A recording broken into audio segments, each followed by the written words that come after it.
Nah, jadi sebenarnya kita itu untuk UTS kita bahannya itu dari PPh 21, PPh 22, PPh 23, terus pasal 4 PPh final sama pasal 26 yang PPh 26. Tapi sebenarnya PPh 26 ini nyambung sama PPh 21 dan PPh 23. Jadi mungkin nanti pas lagi latihan soal biar kelihatan sih perbedaannya gimana. Nah, jadi aku langsung mulai aja.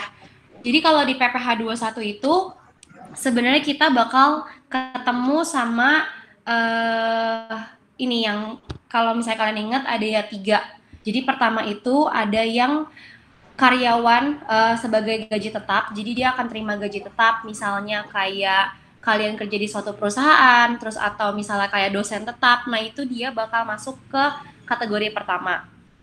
Kalau yang kedua itu adalah kalau misalnya pajaknya itu diterima sama pegawai non tetap. Jadi dia misalnya kayak dokter, artis, dosen honorer itu masuknya ke pajak pegawai non tetap. Dan yang ketiga itu adalah dia sebagai pekerja tetap sebuah perusahaan, tapi dia nggak menerima penghasilannya setiap bulan secara langsung. Jadi misalnya kayak upah harian atau misalnya upah mingguan, itu kita ada perhitungannya sendiri. Nah, jadi pertama itu kalau dari teorinya yang harus kalian ingat di PPh 21 itu adalah perusahaan, kita harus lihat dari sisi perusahaan terhadap pajak yang diberikan. Misalnya, yang pertama itu ada yang namanya ditanggung. Kalau ditanggung itu artinya berarti kalau misalnya jadi setelah kalian baca soal kalian harus tahu dulu sebenarnya di soal ini dia mintanya apa, si perusahaannya itu kasih pajaknya tuh kayak gimana. Jadi yang pertama itu ditanggung. Nah, ditanggung ini artinya dibayarin sama perusahaan, gampangnya. Jadi misalnya kamu pajaknya 200.000 dalam sebulan, ya udah 200.000-nya itu yang bakal langsung dibayarin sama perusahaan. Jadi istilahnya nggak pusing lah ya, kita nggak bayar pajak lagi, udah dibayarin sama perusahaan kita. Kalau yang kedua itu namanya ditunjang. Oh, kalau yang ditanggung tadi itu di luar dari gaji kita ya, dari penghasilan. Jadi benar-benar bersih yang kita terima. Kalau misalnya yang ditunjang itu simpelnya kayak dikasih perusahaan dengan nominal tertentu. Jadi misalnya pajak kamu dikasih tunjangan pajaknya itu 100.000 ya. Misalnya tunjangan pajak 100.000. Ternyata pajak kita yang kita dapetin dari perhitungan itu 200.000. Nah, berarti teman-teman harus bayar sendiri berapa? 100.000 ya. Nah, jadi itu bedanya antara ditanggung sama ditunjang. Jadi ditunjang ini biasanya dikasih informasi kalau dia ini ceritanya dibayarin sama perusahaan tapi dengan nominal tertentu. Kayak tadi misalnya 100.000, berarti kalian tetap harus nambahin sendiri 100.000. Nah, kalau yang ketiga itu dibayar sendiri. Nah, jadi ini mah udah paling inilah ya, paling simpel ya udah kita punya pajak, kita punya penghasilan, kita bayar sendiri tanpa bantuan dari perusahaan. Nah, terus ada juga tarif-tarifnya. Tarif-tarifnya itu yang kalau misalnya di kelas tuh ya 5%, 15%, 20%, dan 30%. Ini enakan dihafal sih teman-teman kalau untuk tarif ini karena lumayan banyak dipakainya. 5% itu untuk dari 0 sampai dengan 50 juta, 15% itu dari 50 sampai 250 juta, 25% itu dari 250 sampai 500 juta, dan di atas 500 juta itu 30%. Dan ini hitungannya per tahun ya teman-teman. Jadi setelah kalian dapat hitungan, jadi berapa PKP pajak kena penghasilan yang terhutang dalam setahun, itu angkanya baru dilihat dari 5%, 15% ini. Karena emang kalau perhitungan pajak itu enakan kita ngitungnya per tahun dulu. Jadi misalnya gajinya dapatnya cuma per bulan, kalian kaliin dulu sama 12. Baru setelah itu misalnya ditanya berapa PPh terhutang selama per bulan, baru kalian bagi 12 lagi. Gitu. Kalau dari PPh 21 sih sebenarnya simpelnya itu yang harus kalian ingat. Selebihnya ntar kita baru masuk ke hitungannya sih. Dari sampai sini ada yang mau nanya nggak? Atau misalnya aku tadi ada yang salah ngomong, boleh ditambahin teman-teman. Gitu ya, kalau nggak ada, paling kita lanjut dulu ke PPh 22. Gue mau nambahin dikit. Oh ya, Pak. Itu PPh 21. Nah, untuk yang ditanggung, ditunjang, sama bayar sendiri ini nanti pengaruhnya kalau di hitungan itu eh, yang take home pay-nya biasanya kan ditanya tuh take home pay-nya berapa, nanti bakal beda tuh yang ditanggung, yang ditunjang sama yang dibayar sendiri itu take home pay-nya bakal beda. Terus nah ini umumnya ya soalnya tuh gini, kalau misal di soalnya tuh nggak ada dibilang pajaknya ditanggung, pajaknya ditunjang atau pajaknya bayar sendiri, itu biasanya kemungkinan besar itu bakal dianggap ditanggung oleh perusahaan. Jadi nggak usah pusing nih. Kalau misal di soal nggak ada nih tulisan ditanggung, ditunjang atau disuruh bayar sendiri. Jadi apa yang dipakai? Yang dipakai itu yang ditanggung gitu. Jadi sebenarnya perhitungannya sih bakal sama gitu sih ya sampai bawah. Ntar tinggal lihat apakah dia ditanggung, ditunjang atau bayar sendiri gitu. Perhitungannya sih nggak jauh-jauh banget bedanya.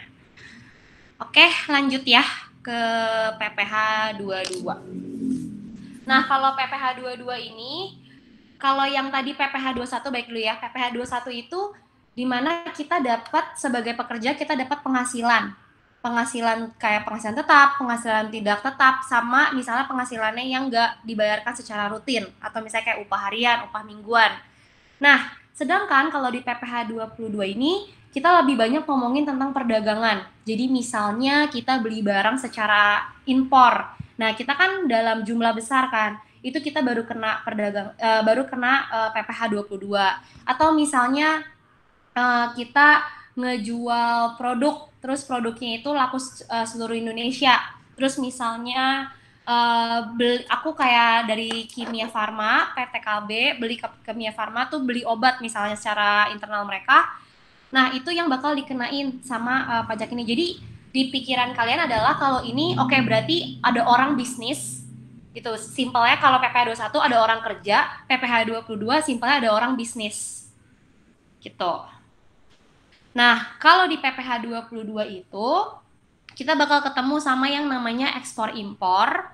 Terus abis itu ada penjual yang ditunjuk sama pembeli yang ditunjuk. Jadi kalau penjual yang ditunjuk ini yang tadi yang misalnya penjual pembeliannya itu dalam satu negara. Nah, itu bakal masuk ke penjual pembelian yang ditunjuk. Terus kalau yang ada lagi itu misalnya kayak pembelian barang mewah. Nah, itu kan kita kan nggak misalnya jual barang mewah itu kan nggak setiap saat dong, maksudnya nggak tiap rutin tiap bulan ada barang mewah itu kita beli barang mewah itu. Nah, itulah yang masuk nanti ke PPh 22 karena ceritanya itu perdagangan, kita ada sesuatu uang yang dibayarkan. Nah, nah ini uniknya PPh 22 ini dia punya tarif banyak banget teman-teman. Jadi kayaknya kalau misalnya dikasih latihan soal satu persatu kayaknya mabuk juga, tapi kalau dikasih catatannya juga kayak banyak juga gitu. Jadi nanti mungkin kalian bisa cari sendiri sesuai industrinya gitu. Dan tadi sih dari tipsnya Philip kayaknya kalian simpenin gitu loh kayak tarif-tarifnya dari semua PPh ini. Gitu sih kalau dari PPh 21 sama PPh 22. Tambahin kali? Tambahan ini sih bakal beda banget ya. Jadi sebenarnya pembagian besarnya itu di ekspor impor sama penjualan di dalam negeri. Kalau di ekspor impor ini tarifnya tuh dibagi jadi lampiran-lampiran. Jadi ada lampiran A, lampiran B, lampiran C. Terus itu untuk impor ya. Tapi untuk impor pun ada yang di luar lampiran ABC ini selain lampiran ABC. Nah, untuk ekspor itu di lampiran D. Itu masing-masing ada tarifnya sendiri. Jadi coba benar yang tadi Cari bilang, gue nyaranin kalau kalian bikin catatan sendiri, catatan kecil aja. Oh, untuk lampiran A tarifnya sekian, lampiran B tarifnya sekian. Karena gue sendiri juga nggak hafal tarifnya berapa. Nah, terus untuk yang penjualan dalam negeri itu dibagi dua lagi, penjualan yang ditunjuk sama pembelian yang ditunjuk. Nah, bedanya apa? Bedanya tuh sebenarnya dikit sih. Cuman bedanya kalau misal akuntansi bakal bedanya di jurnal. Tapi kalau kita sebagai anak mini, paling kita bedanya siapa yang motong pajaknya. Kalau untuk penjualan yang ditunjuk berarti Yang ditunjuk untuk memotong pajaknya itu penjualan. Kalau pembelian yang ditunjuk yang memotong pajaknya itu pembeli gitu. Dan tarifnya juga beda-beda. Setiap industri punya tarifnya sendiri. Jadi banyak banget. Kalau bisa kalian buat catatan sendiri. Itu sih. Oke, gitu. Ada yang mau ditanyain dulu teman-teman sampai sini? Oke, kalau gitu lanjut lagi ke PPh 23 ya, Lip.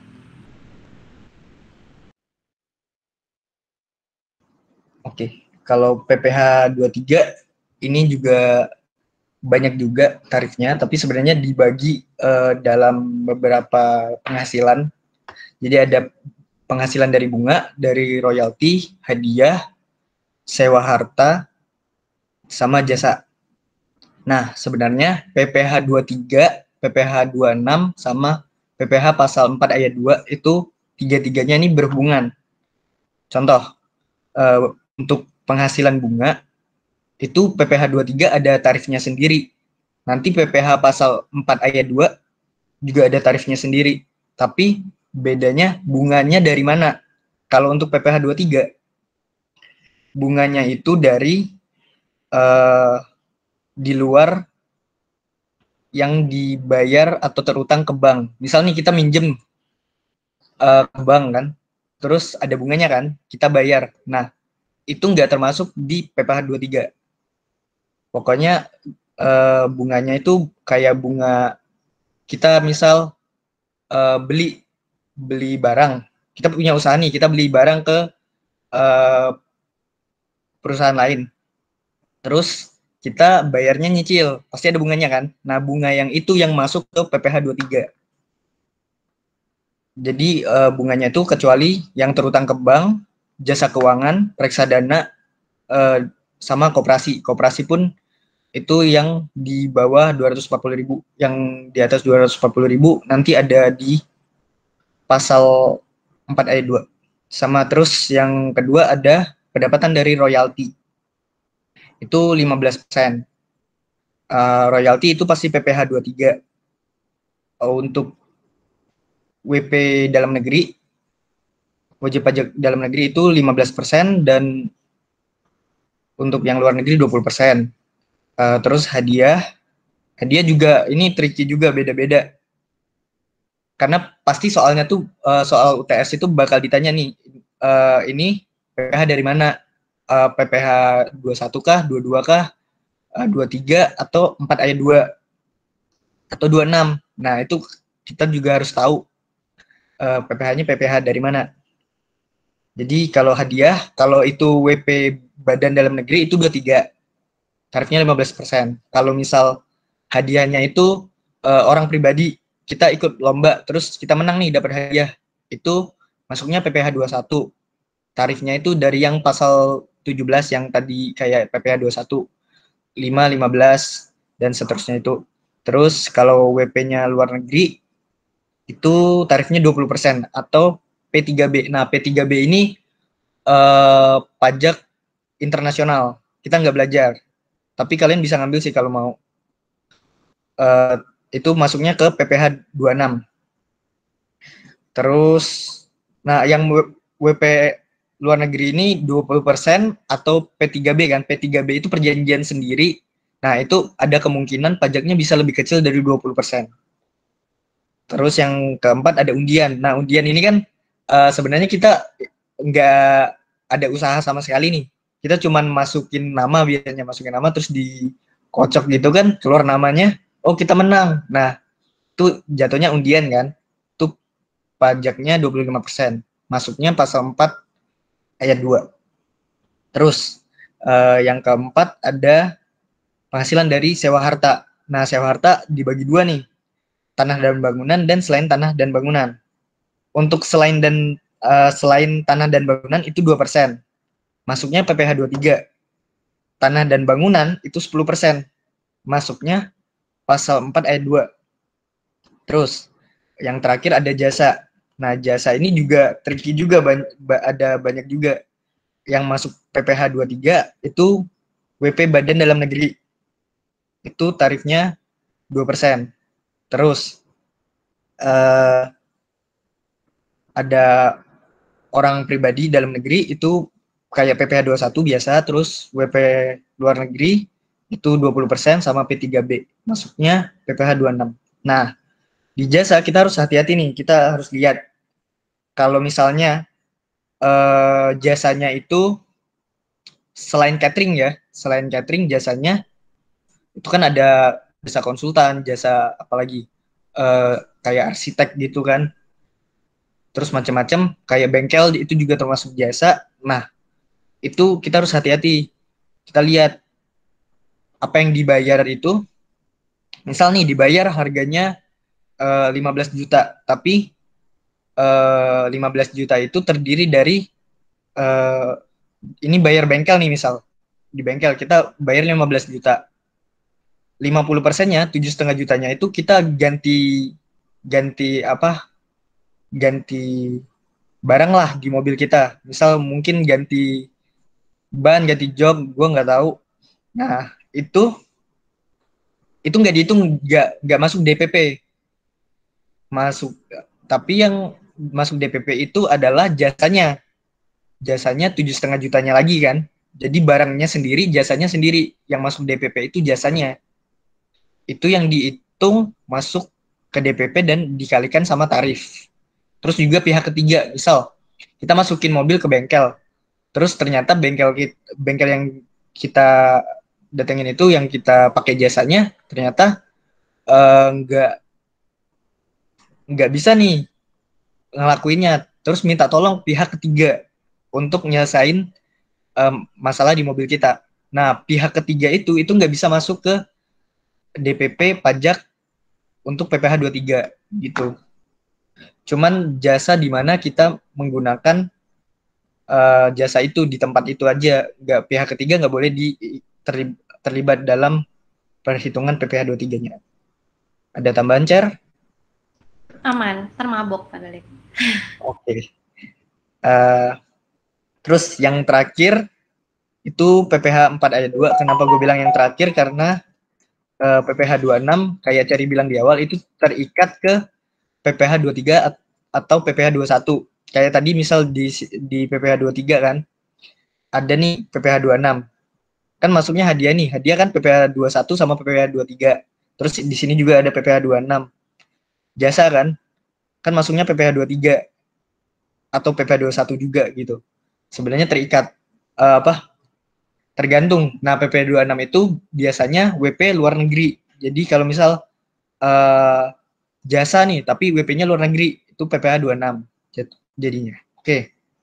Kita lanjut ke pasal 4 ayat 2. Yang pertama ada penghasilan bunga deposito atau tabungan, diskonto SBI, dan jasa giro. Nah, ini kan deposito atau tabungan ini kan bank kan.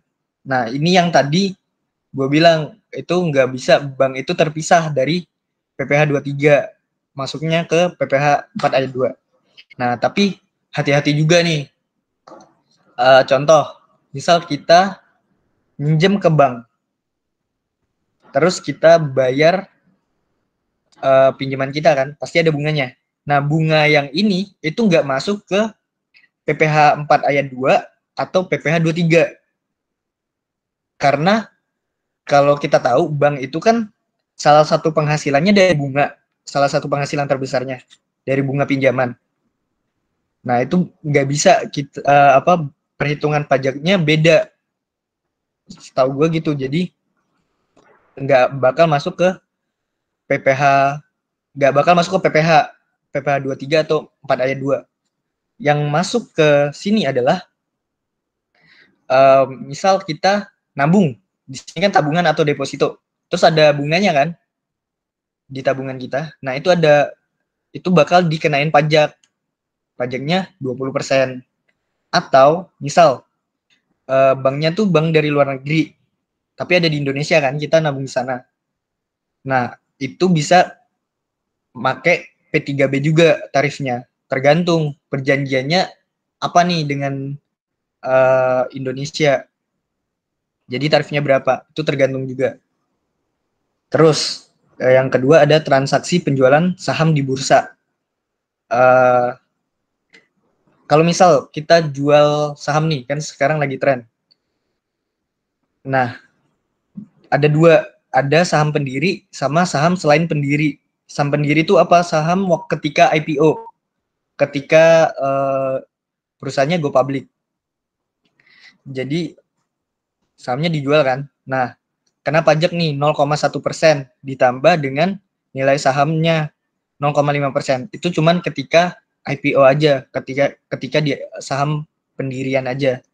Terus selain itu setelahnya itu cuman 0,1% dari penjualan. Oke, yang ketiga ada pendapatan dari bunga diskonto obligasi atau surat berharga di Indonesia. Nah, obligasi atau surat berharga itu tarifnya 15% untuk WP dalam negeri atau BUT, terus ada 20% untuk WP luar negeri selain BUT. Nah, ini juga hati-hati teman-teman kalau misal di soal ada dicantumin waktunya atau tanggal gitu. Kita juga harus merhatiin tanggalnya tuh sampai kapan. Kalau misal sudah lewat 2021 bakal beda persentase yang tarif yang digunakan. Jadi hati-hati. Terus pendapatan selanjutnya dari bunga simpanan yang dibayarkan koperasi. Nah, ini yang tadi yang 240.000 tadi. Kalau misal kurang dari 240.000 bunga simpanan di koperasinya, itu nggak dikenain pajak. Pajaknya 0% tarifnya. Terus yang lebih dari 240.000 itu beda dengan bunga yang PPh 23. Kalau PPh 23 bunganya kan 15%. Kalau untuk koperasi itu 10%. Terus yang terakhir ada pengalihan hak atas tanah dan bangunan. Nah, RS dan RSS ini itu rusun. Rumah susun sederhana dan rumah susun. Nah, kalau selain rumah susun, selain RS itu 2,5% pajaknya. Kalau rusun itu cuma 1%. Untuk teori segitu aja. Cherry ada tambahan atau teman-teman yang lain ada pertanyaan?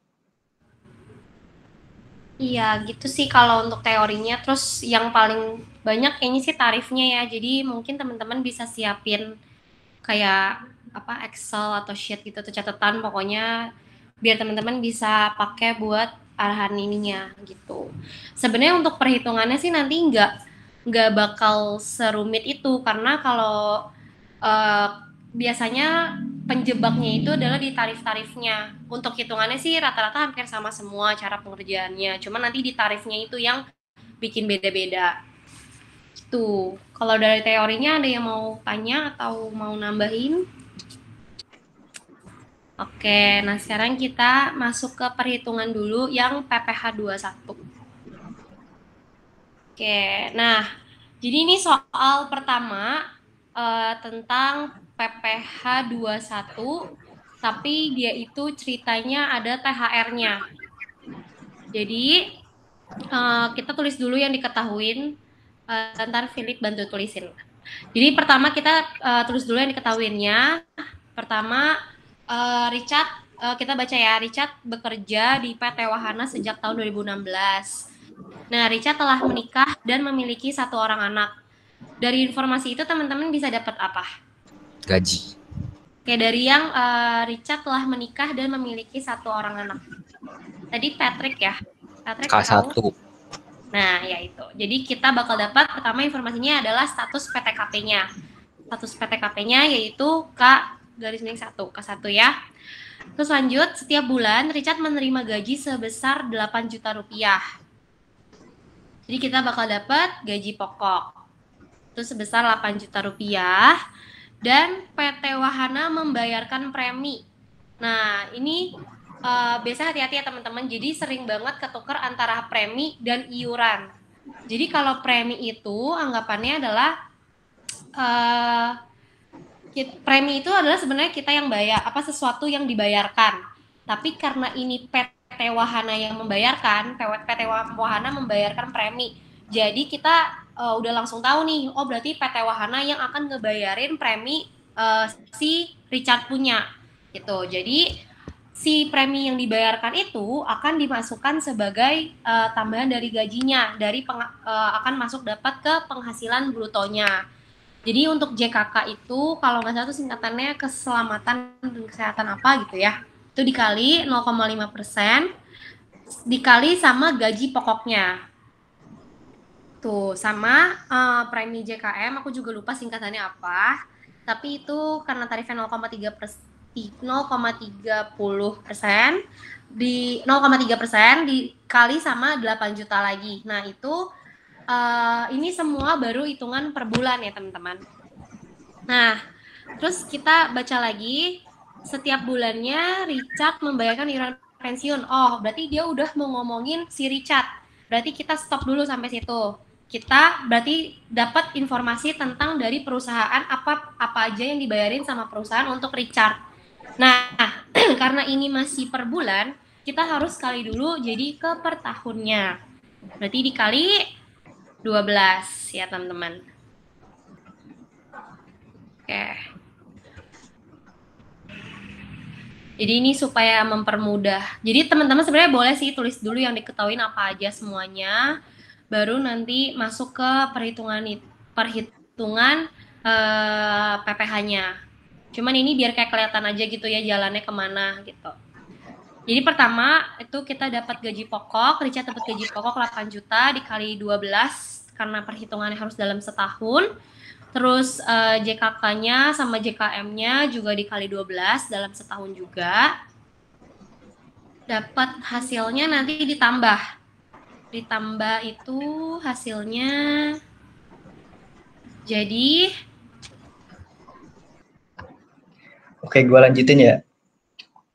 Nih, tadi sampai sini kan ada pertanyaan dulu.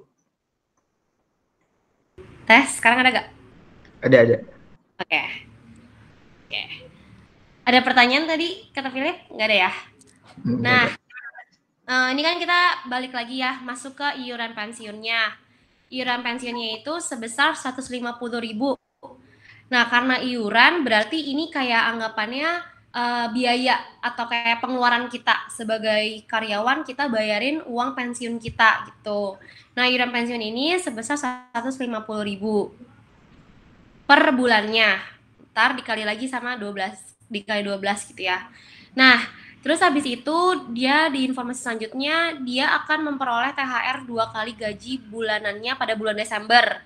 Oke, berarti kita punya informasi ada dapat THR 2 kali gaji berarti 2 kali 8 juta. Itu sebesar 16 juta. Oke, nah sekarang ditanya berapa sih PPh terutang atas THR tersebut. Nah, karena ini hitungnya THR-nya, jadi si 16 jutanya ini, kita nggak bisa langsung ngitung 16 juta dikali sama tarif pajaknya.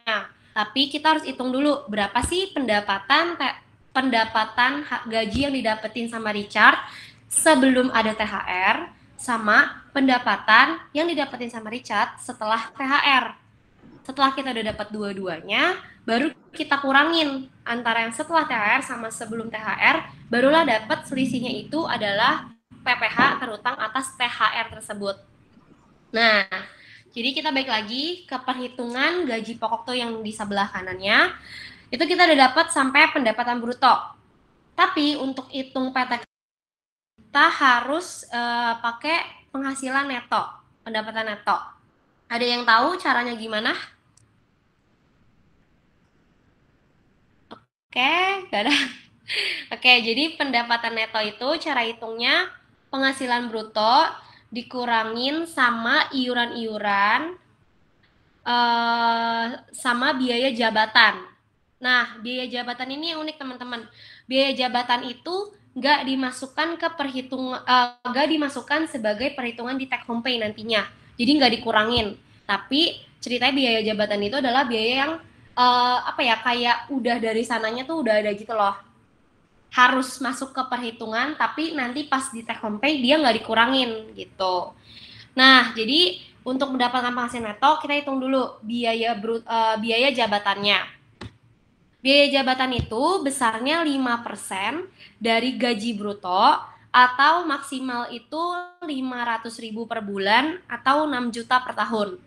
Nah, jadi ini kayak promo-promo GoPay lah ya. Jadi misalnya dia diskon 20% tapi maksimal 20.000 misalnya.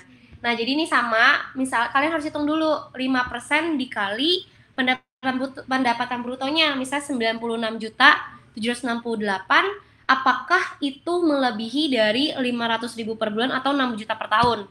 Karena kita hitungnya per tahun, ya udah kita langsung hitung aja berapa tuh, misalnya 5% dikali 96 768. Nah, kalau udah dapat ini berarti kita pakai yang mana teman-teman angkanya? Ada yang 4 juta.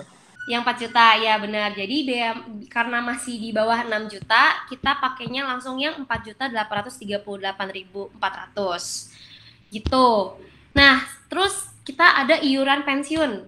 Dapat informasi iuran pensiun. Oke, berarti iuran pensiunnya kita bayarin dalam per tahunnya berarti 150.000 dikali 12 lagi. Nah, udah deh, udah tinggal kita dapat pendapatan brutonya udah ada, biaya-biayanya udah kita tahu, kita tinggal hitung berapa penghasilan netonya. Caranya gimana? Langsung kurang aja ya teman-teman, dari 96.768 itu dikurangin sama total pengurang nanti yang biaya jabatan ditambah iuran pensiun.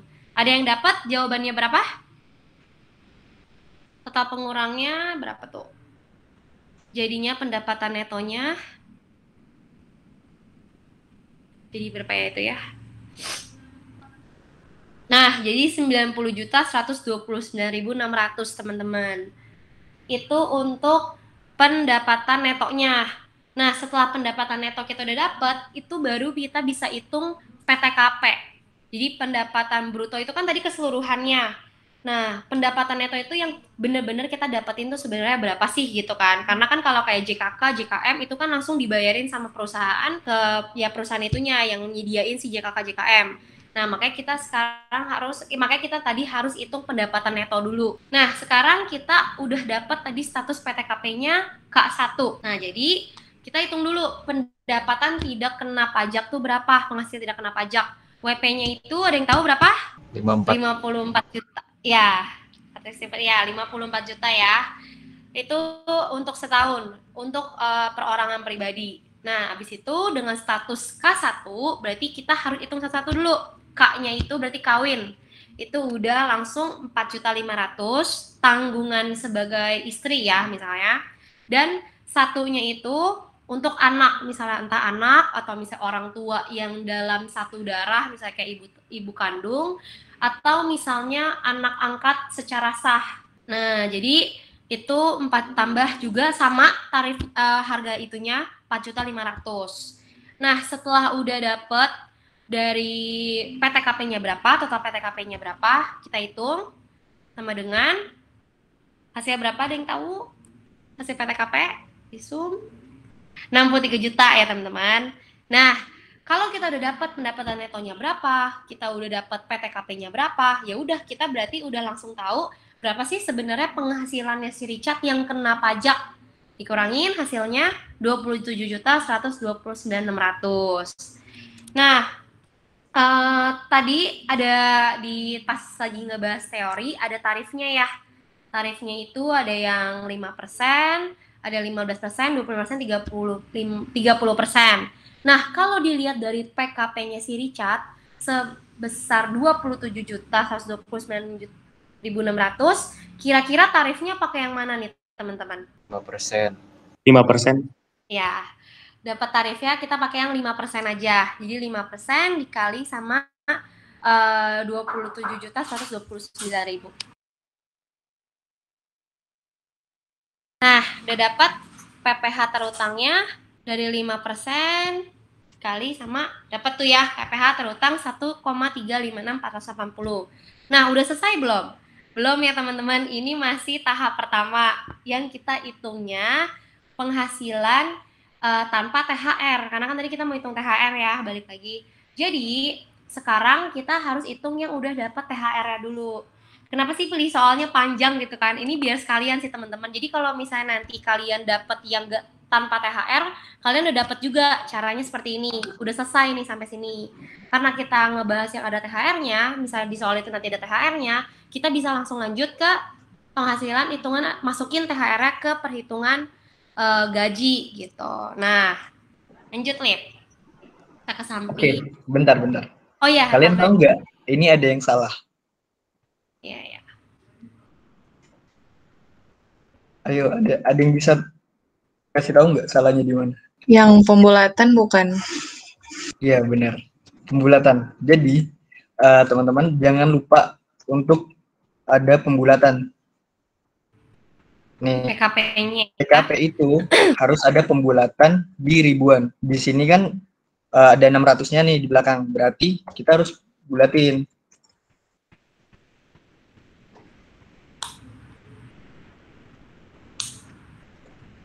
Nah, tuh bisa dicontek deh tuh.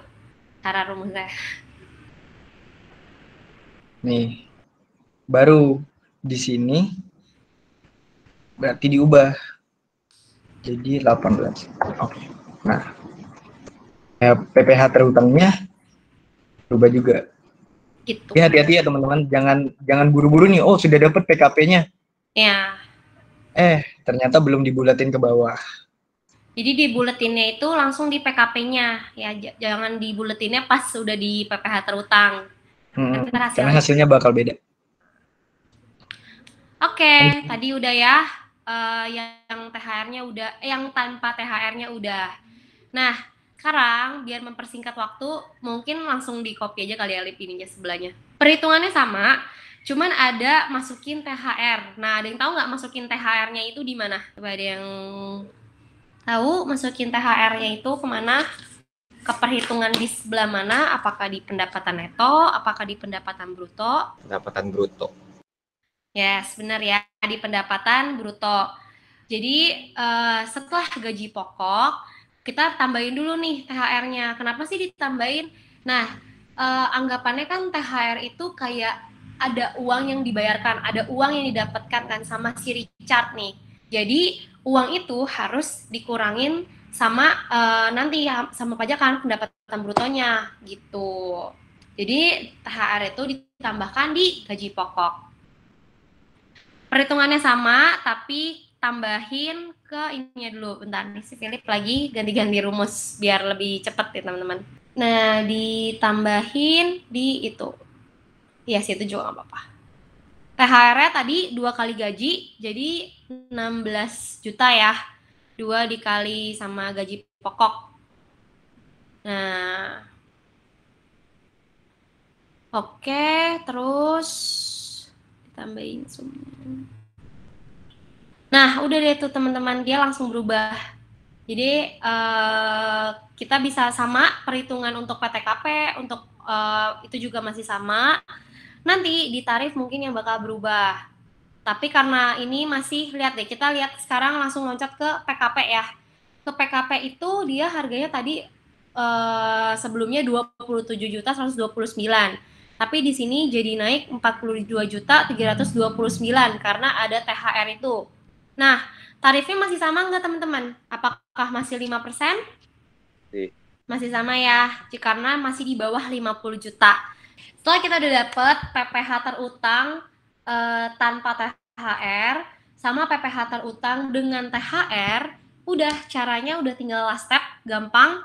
Tinggal PPH terutang yang dapat THR dikurang sama PPH terutang yang nggak kena THR. Anggap aja yang besar dikurangin yang kecil gitu ya. Jadi 2.116.450 itu dikurangin sama 1.356.450.000. Hasilnya ini PPH THR ya. Kurangin sama. Nah, udah hasilnya 760.000 untuk khusus PPH THR-nya aja.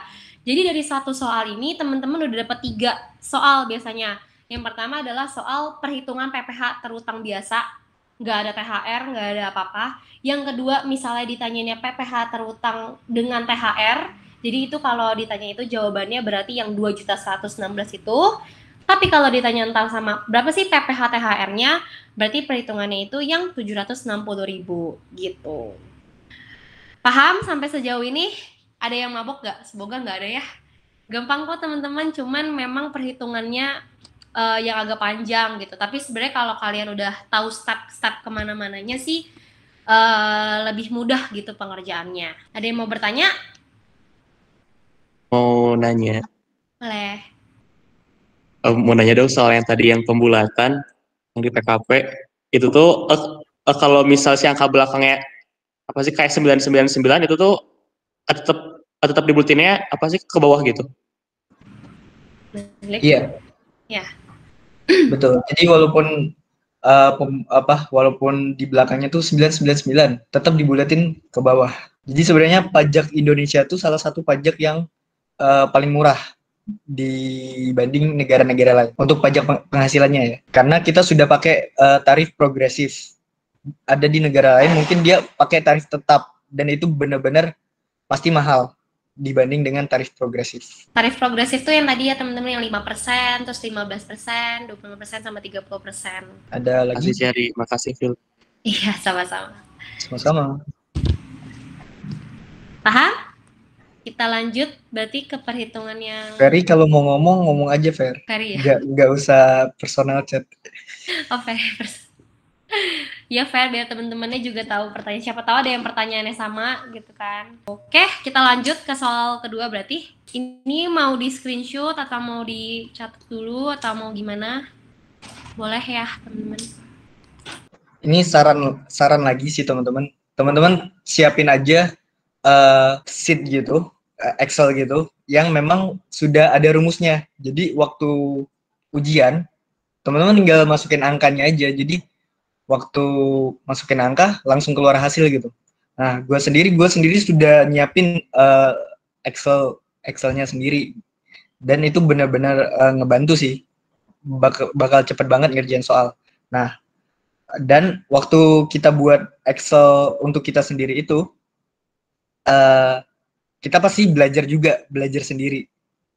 Oh, ini abis ini apa ya, tahapannya abis ini apa gitu. Nah, itu benar sih yang bagian akhir tuh yang bikin sendiri sih. Jadi kalian boleh dapat dari teman atau dari mana, tapi saran dari kita kalian juga bikin itu sendiri. Kayak kalian bikin rumusnya itu sendiri karena kan nanti bakal ngebantu kalian ujiannya gimana kan. Nggak tiba-tiba tuh angka terbang dari mana gitu. Dan dengan kalian bikin sendiri juga sebenarnya kalian jadi tahu si step per stepnya itu kemana begitu. Oke, kita lanjut aja kali nomor 2. Nah, ini kita masuk ke PPH 22. Oke, di PPH 22 ini yang ekspor impor ya. Jadi kita baca ya. Di 28 Februari 2021, PT Tekstil Utama mengimpor mesin dari Jerman yang tidak termasuk dalam lampiran A, B maupun C. Berarti masuknya ke selain lampiran A, B, C. Nah, selain lampiran A, B, C itu tarifnya ada dua. Ada 2,5% sama 7,5%. Oke, lanjut. Tekstil Utama telah memiliki API. Nah, gue lupa kepanjangan API itu apa, tapi kalau misal perusahaannya tuh sudah punya API, tarif pajaknya bakal lebih murah. Di sini, karena sudah punya API, dia bakal kena tarif pajak 2,5%. Sedangkan kalau belum punya API, tarif pajaknya bakal 7,5%. Lanjut. Harga mesin, oke di sini, harga mesin. Harga mesin gue tulis cost. Harga mesinnya itu 100.000 USD. 100.000 USD.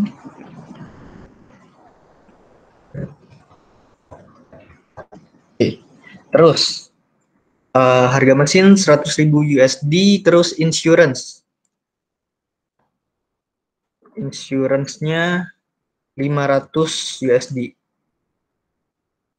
Terus ada freight. Ongkir 1.500. Nah, berarti di sini totalnya chief cost insurance rate-nya itu totalnya ada 102.000 USD. Oke. Nah, karena ini kita di Indonesia, pajaknya untuk pajak penghasilan di Indonesia, berarti kita harus ganti ke rupiah dulu. Berarti PIF IDR rupiah. Di sini berarti pertanyaannya di sini ada dua kurs nih. Ada kurs Menteri Keuangan pada saat impor 15.000 per $1, sama kurs tengah BI pada saat impor, yaitu 14.500 per $1. Nah, teman-teman, mana nih yang dipakai untuk mengganti $102.000 ini ke rupiah? Ada yang tahu? Menteri Keuangan. Oke, benar. Yang dipakai adalah Menteri Keuangan. Itu 15.000. 15.000. Nah, 15.000 berarti tinggal dikalikan. Ini kali ini. Jadinya 1,53 M. Oke.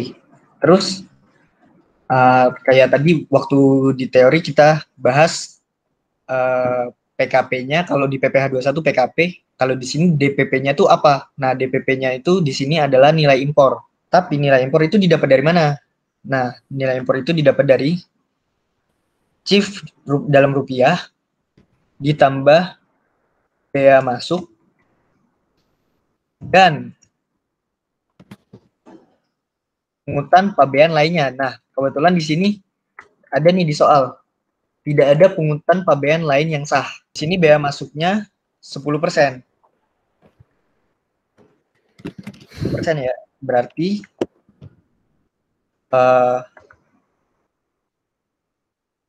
tinggal dikali.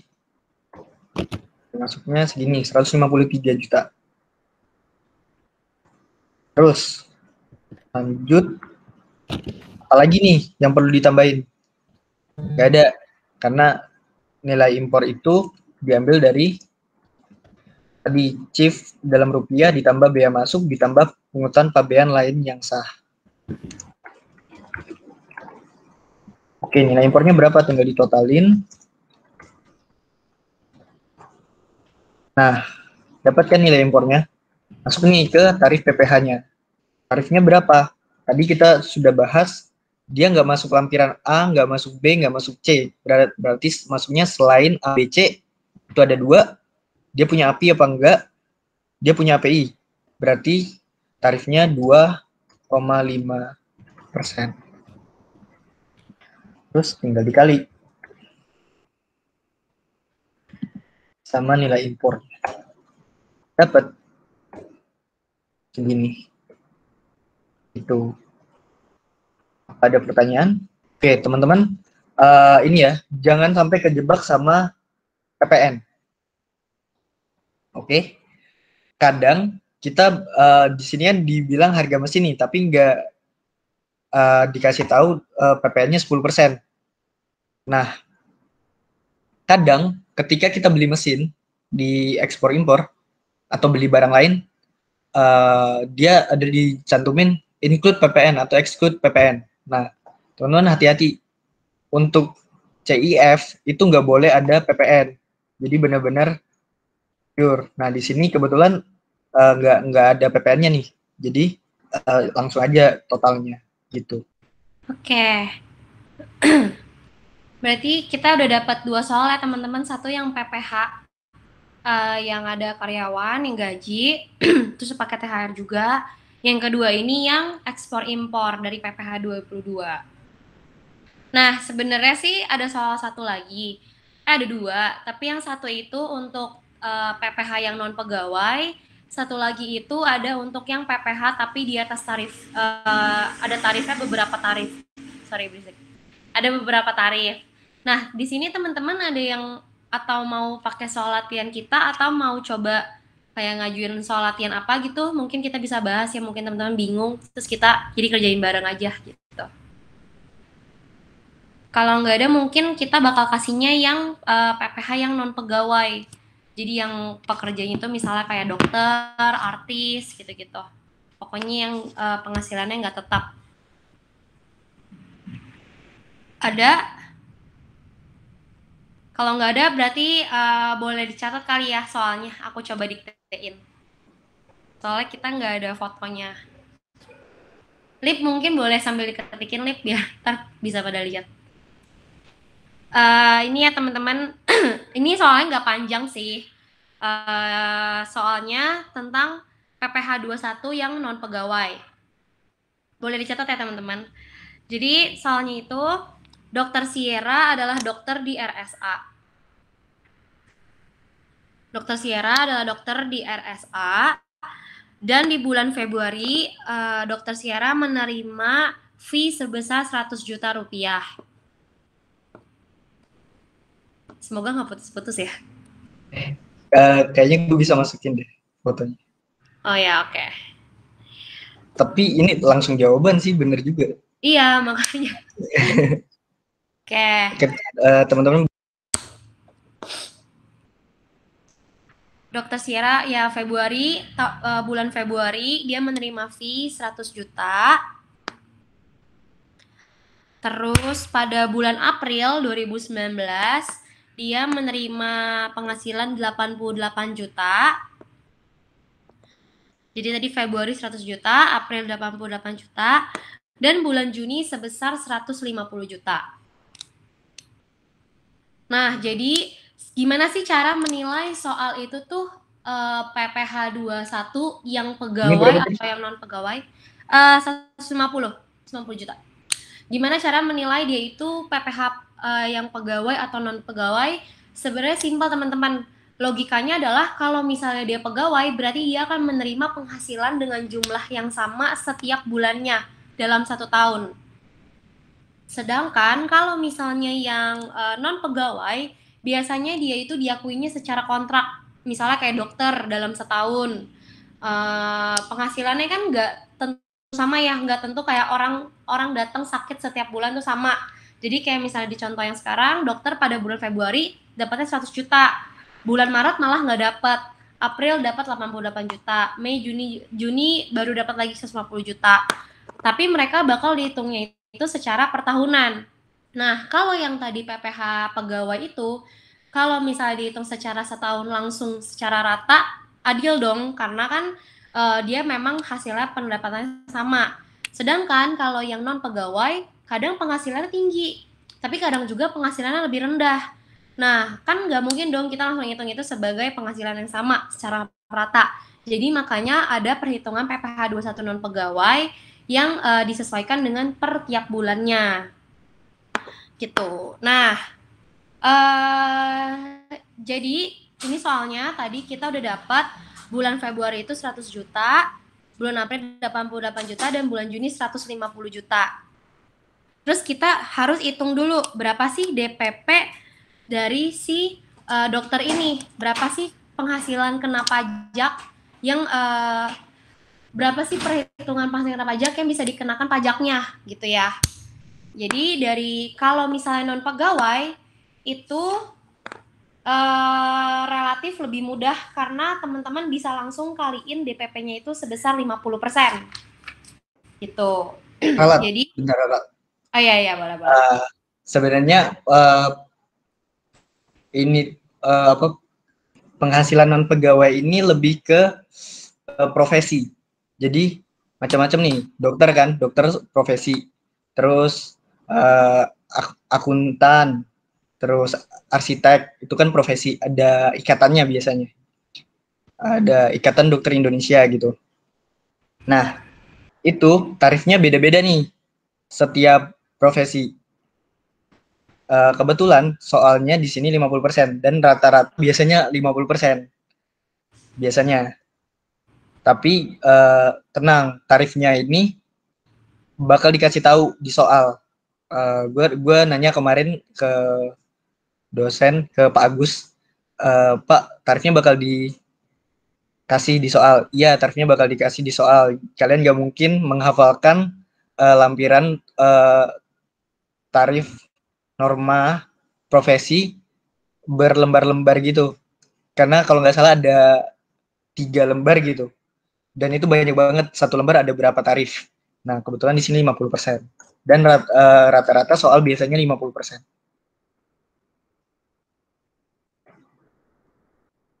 Oke. Jadi karena kita lagi ngebahas tentang dokter, putus-putus gak ya?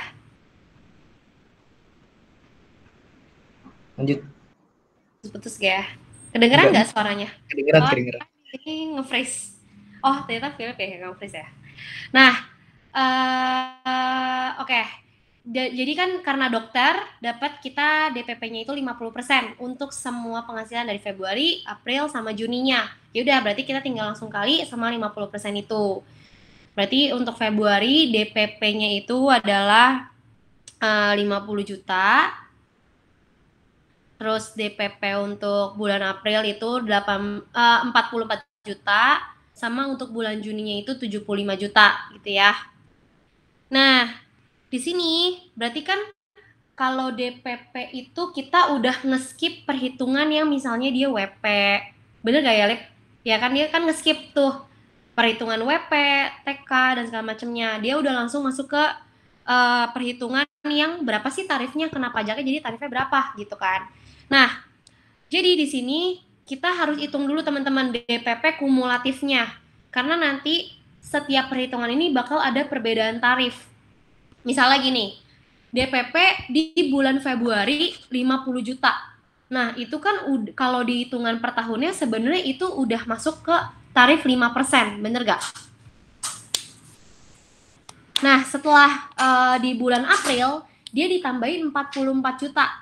Berarti totalnya itu udah 94 juta, di mana sebenarnya tarif DPP itu yang 50 juta, yang 5% maksimal adalah 50 juta. Gitu ya. Paham nggak? Jadi kita ada namanya perhitungan DPP kumulatif untuk menentukan si tarifnya itu dia berapa gitu. Jadi sekarang DPP-nya yang pertama itu 50 juta, kena tarif nanti 5% ya kan. Nah, dari DPP yang 94 juta ini kan beda nih. Udah kena tarif yang kedua yang 15%. Jadi 94 juta itu nanti ditambahin. Coba jadi 50 juta ditambah 44 juta. Dia masih dalam rentang 50 juta sampai 250 juta kan? Oke, berarti tarifnya itu 15%. Nah, terus kita lihat lagi, dari 94 juta itu ditambahin sama 75 juta. Terus hasilnya itu 169 juta. Hasilnya masih di bawah 250 juta. Berarti tarifnya masih 15%. Nah, jadi gitu untuk perhitungannya. Jadi kalau misalnya nanti teman-teman ketemu soal yang ternyata pas di DPP kumulatif tuh dia udah 250 juta. Berarti dia udah stop di 15%. Ditambahin lagi sama penghasilan bulan misalnya Agustus dapat lagi 100 juta. Berarti kan ceritanya dia udah di 200 berapaan? Udah di atas 250 gitu kan. Nah, angka yang di bulan tersebut dikaliinnya sama tarifnya itu 25%. Gitu, seterusnya kayak gitu. Paham nggak teman-teman? Paham ya? Semoga paham sih ya. Oke, terus setelah kita udah tahu tarif, udah tahu DPP yang kenanya berapa, ya udah. Jadi sebenarnya DPP kumulatif itu ntar nggak masuk ke perhitungan yang tarifnya berapa, tapi itu cuma sebagai kita tahu berapa sih penentuan tarifnya. Jadi PPh terutangnya itu nanti dari 5%, tarifnya 5% dikali sama DPP-nya. Nah, 50 juta. Jadi hasilnya 2.500.000. Terus sama lagi 15%, tarifnya 15% di bulan April. Dikali sama DPP-nya itu 44 juta. Nah, sama ya hasilnya. Sama juga di bulan Juni 15%. 15% hasilnya akhirnya 11.250.000. Jadi PPh terutangnya adalah dalam 1 tahun tersebut di tahun 2019 yaitu udah tinggal di sum aja ditambah 20.350.000. Udah deh, gitu teman-teman. Ada yang nggak paham atau ada yang mau diulang, ada yang mau ditanya? Lip, ada yang mau ditambahin nggak? Gue jadi keinget ini, Chan. Teman-teman tahu nggak kalau misal WP-nya itu belum punya NPWP. Nah, kalau WP-nya belum punya NPWP nih, kayak kita mahasiswa, kebanyakan masih belum punya NPWP kan? Nah, PPh terutangnya nih berapa? Ada yang tahu nggak? 120%-nya. Oke, benar 120%-nya atau 20% lebih mahal. Jadi misal nih, kalau di sini soalnya dokternya ini sudah punya NPWP. Kalau misal dia belum punya NPWP, PPh terutangnya bakal jadi PPh terutang NPWP. Nah, PPh terutangnya itu jadi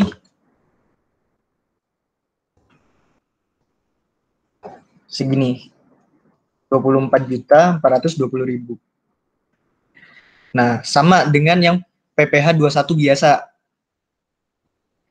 Itu juga yang di tanpa NPWP itu dikalinya juga ketika di PPh terutangnya, bukan ketika di PKP-nya. Karena hasilnya bakal beda. Gitu. Ada pertanyaan? Aku mulai dong. Oke. Boleh. Berarti kalau yang apa namanya yang non pegawai ini enggak kehitung PTKP yang kayak K1 atau K2 gitu. Oh ya, enggak. Jadi Dan ini langsung hitungannya udah per tahun ya, yang 20 juta ini. Oke. ya, gitu. Jadi kalau yang tadi kan yang gaji, misalnya gaji penghasilannya per bulan, kita kan kali dulu per tahunnya, ya kan? Makanya kita harus hitung PTKP-nya berapa dan segala macamnya. Tapi kalau di non pegawai, uniknya dia langsung dikali sama tarif yang profesi itu. Jadi kita udah langsung dapat perhitungan penghasilan yang kena pajaknya berapa. Jadi kita udah nggak hitung WP-nya dia berapa, PTKP-nya berapa gitu, udah nggak usah. Gitu. Dan kalau yang tadi kan itu, kalau yang pegawai itu misalnya itu kan dari per bulan ke per tahun. Karena hasilnya sama bisa dikali 12. Sedangkan kalau yang non pegawai ini bisa jadi tiap bulannya tuh beda-beda kan pendapatannya. Makanya kita harus hitungnya itu per bulan Februari ini berapa, per April ini berapa, Juni ini berapa. Seterusnya kalau misalnya dia tiap tahun ada angka beda-beda, berarti teman-teman harus hitung dulu tarifnya berapa, gini-gininya gitu. Sama kayak gini stepnya. Ada yang mau nanya lagi? Thank you. Sama-sama. Oke. Aku mau nambahin dikit lagi. Nah, di sini kan kita ngitungnya per bulan nih. Ada bulan Februari, ada April, ada Juni. Gue pernah nanya sama Bu Monik, Bu, kenapa ngitungnya per bulan? Kenapa nggak ditotalin, terus dikali tarif normanya 50%, baru dihitung nih sama tarif biasa, tarif progresif 5-15% dan seterusnya. Terus Bu Monik jawab, karena ketika ujian soal yang ditanyakan itu bukan PPh terutang di akhirnya, tapi kadang yang ditanya adalah PPh terutang di bulan tertentu. Jadi misal nih di pertanyaannya tuh bukan tahun 2019 PPh terutangnya berapa? Bukan itu, tapi pada tahun 2019 PPh terutang pada bulan Juni untuk dokter ini berapa gitu. Oh, jawabannya kita sudah tahu. 11.250.000 gitu. Udah sih. Jadi paling dari perhitungannya kayak gini gitu. Yang lainnya soalnya takutnya kan waktunya juga keterbatasan waktu ya. Nah, paling katanya dari panitia mau ada kuis ya. Nah, aku balikin ke panitia kali ya. Tapi dari perhitungan ini udah nggak ada yang mau tanya, teman-teman udah pada paham? Mau tanya? Oh ya. Kalau ini kan konteksnya karyawan tidak tetap ya. Kalau misalkan si dokter ini instead of dibilang karyawan tidak tetap, tapi dia buka praktek sendiri gitu ya. Apakah dia akan jadi tergolong sebagai pekerja bebas dan sehingga pakainya NPPN bukan pakai ini? Boleh. Kalau mungkin kalau misalnya aku ada yang salah boleh tambahin ya. Tapi kalau menurut aku pasti perhitungannya itu sama dengan non tetap pekerjaan bebas. Jadi tetap dikalinya yang 50% juga DPP-nya. Dia nggak bisa dihitung sebagai orang yang dapat penghasilan per bulan, karena kan kayak tadi balik lagi, orang sakit kan nggak mungkin sama ya tiap bulan, pasti kan mungkin saat itu pendapatannya lebih tinggi atau pas bulan itu pendapatannya lebih rendah gitu. Jadi kalau menurut aku, di pikiran aku sih perhitungannya bakal sama kayak di perhitungan yang pegawai non tetap. Tuh. Mungkin kalau Philip atau teman-teman yang punya pendapatnya boleh ditambahin gitu. Eh, Patrick menjawab gak Patrick? Jadi pakainya yang ini ya, bukan pakai yang NPPN. Meskipun konteksnya kayak tadi, seolah-olah si dokter itu kan jadi pekerja bebas kalau dia kayak bos atas dirinya sendiri gitu kalau buka praktek. Karena kalau itu pakai NPPN kan ada bedanya, mungkin kali 50% itu sama, tapi kalau NPPN ada tetap dikurangi PTKP dan sebagainya gitu misalkan. Iya sebenarnya iya sih ada bedanya, ada dikurang PTKP-nya juga kalau NPPN kalau nggak salah memang. Nah sebenarnya kan kita sama-sama masih ngambil nih, gue sama cewek juga masih ngambil. Makanya kalau memang teman-teman ada informasi lebih gitu kan dari yang kita punya, bisa kasih tahu aja gitu. Ya. Atau mungkin besok berarti ntar coba ditanyain dulu ke dosennya gimana ya. Berarti pertanyaannya adalah gimana cara ngebedain apakah dia langsung pakai DPP atau dia perhitungannya dengan NPPN-nya yang ada tarif yang ada PTKP-nya gitu ya. Kayak dilihat dari soal gimana perbedaannya. Ya karena kan kalau NPPN kan cuman dibilangnya profesional gitu ya. Dokter kan profesional gitu, tapi apakah pembedanya cuman dia kerja di mana gitu? Apakah dia praktek di rumah sendiri, pedagang bebas? Ya, thank you. Oke, ntar dikabarin lewat grup kali ya, kan kita ada grup juga toh. Kita coba dicari dulu. Oh ya boleh, kasih. Thank you Patrick. Teman-teman ada pertanyaan lain atau informasi yang tadi mungkin Patrick bisa ditanyain juga besok, ntar dikabarin. Kalau nggak ada berarti aku balikin ke panitia ya kalau gitu. Katanya ada kuis apa segala macam. Udah, makasih semuanya. Makasih teman-teman. Semoga sukses ya UTS-nya. Semangat. Thank you.